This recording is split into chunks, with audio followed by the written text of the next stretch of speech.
hendaklah mereka yang memberontak itu mengetahui dengan ilmu yang yakin bahawasanya pemerintah itu telah melakukan kekufuran yang jelas, yang nyata.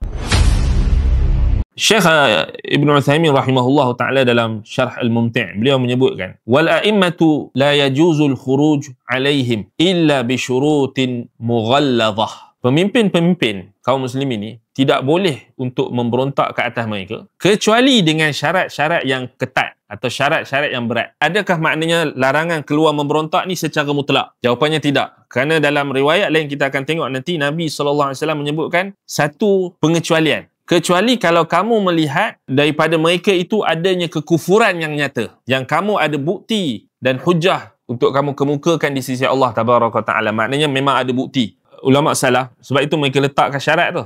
Bukanlah tak boleh memberontak tu secara mutlak, kecuali dengan syarat yang ketat, dengan syarat yang berat. Sebab apa?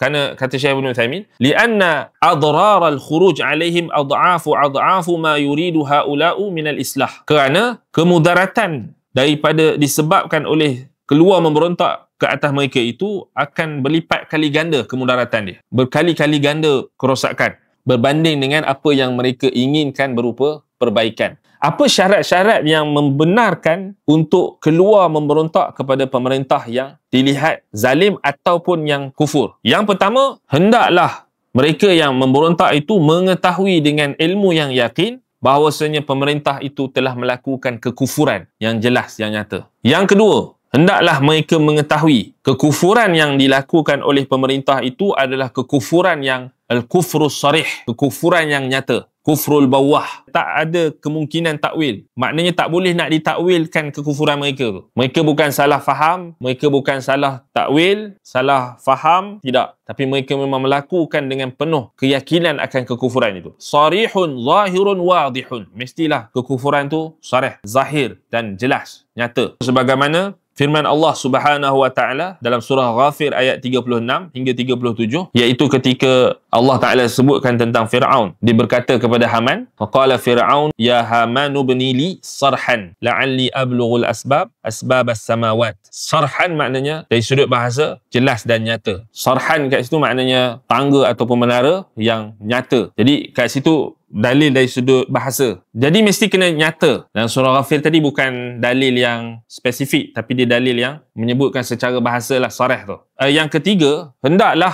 orang yang keluar memberontak itu mempunyai bukti dan dalil yang putus dan nyata, yang jelas akan kekufuran pemimpin atau pemerintah yang mereka isytiharkan untuk memberontak itu. Maknanya dia mesti kena tahu apa yang dilakukan oleh pemerintah tu memang kekufuran. Dan mereka tahu juga perbuatan kekufuran itu tidak ada takwil. Tidak ada takwil ni bukan disebabkan oleh salah faham ke, ataupun kerana takwil ni juga termasuk dalam perkara-perkara yang ada syubhat. Jadi itu banyaklah. Itu sangat rumit. Dia bukan semudah, bukan boleh kita cerita dalam 1 jam ataupun berapa jam ni pun tak sempat. Memang sangat-sangat rumit. Ini isu tentang contohnya kekufuran tu, nak bincang tu bukan mudah. Apatah lagi nak tanzil kekufuran tu. Nak kata pemerintah tu kufur tu bukan senang. Nak kafirkan seorang Muslim pun bukan senang. Banyak dia punya syarat yang kena diperhalusi. Bukan semudah tengok dekat media sosial, lepas tu scroll tengok orang buat tu komen. Itu semudah, memanglah itu semua orang boleh. Bukan macam tu.